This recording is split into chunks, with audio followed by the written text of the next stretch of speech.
샬롬. 하나님이 주신 복된 삶, 날마다 그분의 향기로 가득 채워지는 오늘 그런 날들이 되시기를 축복합니다. 오늘 말씀은 욥기 35장 말씀 되겠습니다. 엘리후가 말을 이어 이르되 그대는 이것을 합당하게 여기느냐? 그대는 그대의 의가 하나님께로부터 왔다는 말이냐? 그대는 그것이 내게 무슨 소용이 있으며 범죄하지 않는 것이 내게 무슨 유익이 있겠느냐고 묻지만은 내가 그대와 및 그대와 함께 있는 그대의 친구들에게 대답하리라. 그대는 하늘을 우러러보라. 그대보다 높이 뜬 구름을 바라보라. 그대가 범죄한들 하나님께 무슨 영향이 있겠으며 그대의 악행이 가득한들 하나님께 무슨 상관이 있겠으며 그대가 의로운들 하나님께 무엇을 드리겠으며 그가 그대의 손에서 무엇을 받으시겠느냐? 그대의 악은 그대와 같은 사람에게나 있는 것이요 그대의 공의는 어떤 인생에게도 있느니라. 사람은 학대가 많음으로 부르짖으며 군주들의 힘에 눌려 소리치나 나를 지으신 하나님은 어디 계시냐고 하며 밤에 노래를 주시는 자가 어디 계시냐고 말하는 자가 없구나. 땅의 짐승들보다도 우리를 더욱 가르치시고 하늘의 새들보다도 우리를 더욱 지혜롭게 하시는 이가 어디 계시냐고 말하는 이도 없구나. 그들이 악인의 교만으로 말미암아 거기에서 부르짖으나 대답하는 자가 없음은 헛된 것은 하나님이 결코 듣지 아니하시며 전능자가 돌아보지 아니하심이라. 하물며 말하기를 하나님은 배울 수 없고 이래 판단하시면 그 앞에 있으니 나는 그를 기다릴 뿐이라 말하는 그대일까 보냐. 그러나 지금은 그가 진노하심으로 벌을 주지 아니하셨고 악행을 끝까지 살피지 아니하셨으므로 욥이 헛되이 입을 열어 지식 없는 말을 많이 하는구나. 오늘 35장은 엘리후의 계속된 욥과 그의 세 명의 친구들을 향한 책망이 되어지는데요. 엘리후의 말을 순서적으로 좀 찾아보면요. 32장에서는 그는 정죄와 잘못된 것을 말하는 욥을 향하여 분노하게 되었었죠.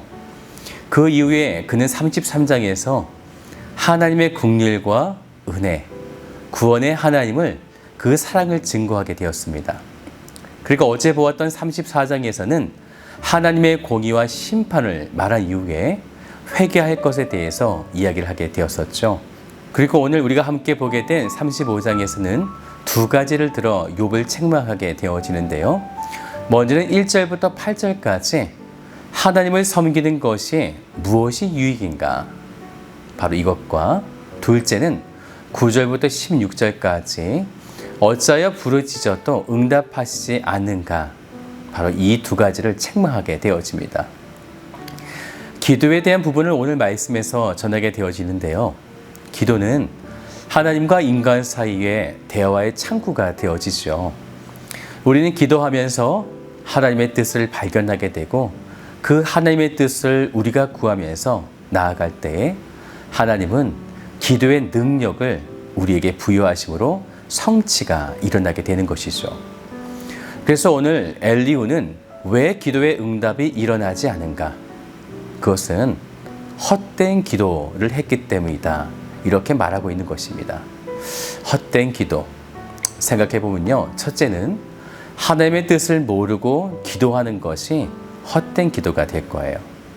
그리고 두 번째로 헛된 기도는 은혜를 받은 자들이 그 은혜를 망각한 채 기도하면 헛된 기도가 되어지죠. 은혜를 받았다. 그렇다면 무슨 기도가 반드시 들어가야 할까요? 감사 기도이죠. 그런데 그런 감사 기도보다는 또다시 요구하는 기도가 되어질 때 헛된 기도가 되어지는 것입니다. 그리고 세 번째로 헛된 기도는 공로나 보상 의식에 대해서 기도하는 것이 헛된 기도가 되어지는 것이죠. 내가 이렇게 했으니 하나님은 이렇게 해줘야 합니다. 라고 기도하는 것입니다. 오늘 여러분은 이 세 가지 중에 많이 사용하시는 기도의 패턴이 있으신가요? 온전한 기도로 하나님께 응답을 경험하는 복된 성도들이 되시기를 주님의 이름으로 축복합니다. 이제 엘리후는 1절부터 8절까지 하나님을 섬기는 것이 무슨 유익이 있는가, 바로 이 부분에 대해서 말하게 되어지는데요. 2절과 3절을 함께 우리 보겠습니다. 그대는 이것을 합당하게 여기느냐? 그대는 그대의 의의가 하나님께로부터 왔다는 말이냐? 3절이요. 그대는 그것이 내게 무슨 소용이 있으며 범죄하지 않은 것이 내게 무슨 유익이 있겠느냐고 묻지만은, 말이 조금 꼬아서 어려운데요. 여기에는 하나님과 나라고 하는 사람이 등장합니다. 욥에 이렇게 말하는 거죠. 당신이 하나님을 잘 모르고 있기 때문에 하나님을 믿는 것이 무슨 유익이 있는가? 신앙생활을 잘해봐도 소용이 없다고 욥은 지금 그렇게 말하고 있다. 바로 이것 아닌가? 엘리후가 그것을 지적하고 있는 것이죠. 엘리후는 욥이 철저하게 자기 중심적이고 이해타산적이라고 지금 책망하고 있는 것입니다. 즉, 제가 조금 전에 말씀드렸던 헛된 기도 세 번째, 기억하십니까? 보상의식을 가지고 하나님께 기도하는 것. 바로 욥이 지금 그렇게 해왔었다라는 것입니다. 생각을 해보니까요, 욥기 1장에서 그가 번제를 드리게 되어지는데 그것은 결국 하나님을 향한 보상의식이 욥에게 가득했기 때문에 드린 믿음의 행위라는 것입니다. 그래서 사탄도요, 하나님께 그 보상이란 것을 주지 말자라고 제안했던 것이었죠. 하나님을 잘 믿어도 보상을 주지 말자. 그런 보상으로 하나님을 믿고 있음이 분명하다. 사탄은 지금 욥에게 그것을 증명해내려고 지금 계속 고난을 주고 있는 것입니다.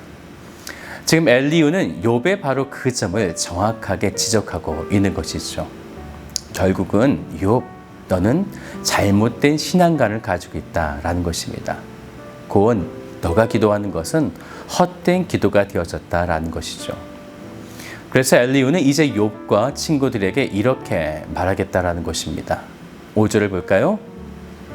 그대는 하늘을 우러러보라. 그대보다 높이 뜬 구름을 바라보라. 욥과 세 명의 친구들의 시선이 온통 자기의 죄와 인과응보에 빠져있는 오늘 그들을, 이제 엘리후는 그들의 시선을 하나님께로 인도하고 있는 것입니다. 제발 좀 진흙탕 싸움에서 나와라 라는 거죠.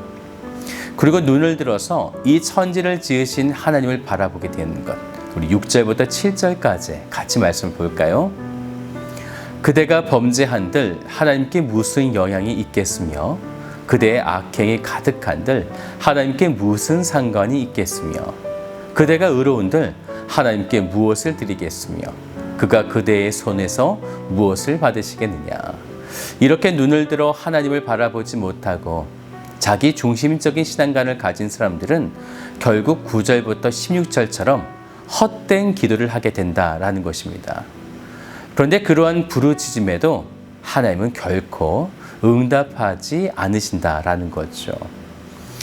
그래서 부르짖음에 대한 말씀을 두 번이나 하게 되어지는데 9절에도 부르짖음, 12절에도 부르짖고 있으나 어떻게 되어집니까?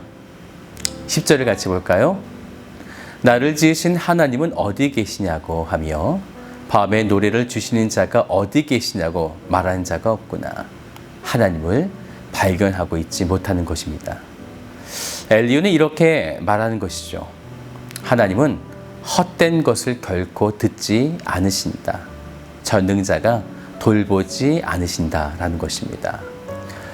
35장에서는 엘리후가 욥을 향하여 16번이나 내가 라고 책망하고 있습니다. 어찌 보면 가장 나이가 어린 사람이 바로 이 엘리후가 교만해 보이고 당돌해 보이기도 하죠. 그런데 그토록 오랜 시간 동안 책망을 하고 있지만 욥과 그의 세 명의 친구들이 단 한마디도 변명하고 있지 못하고 있다는 거예요. 엘리후의 말을 그들이 이렇게 순응하고 듣고 있다는 거죠. 지금 이 엘리후에게는 하나님의 권위가 더딥혀져서 지금 하나님의 말씀이 선포되고 있는 것입니다. 사랑하는 여러분, 오늘 우리도 하나님의 말씀에 순종하기를 하나님은 원하십니다. 특별히 오늘 우리의 마음을 지적하는 그 헛된 기도, 헛된 자기 중심적인 신앙관, 오늘 여러분들이 그런 잘못된 것이 있다면 오늘 말씀을 들으시고 바꾸셔서 하나님께서 기뻐하신 기도와 그분 중심의 신앙이 되시기를 주님의 이름으로 축복드립니다.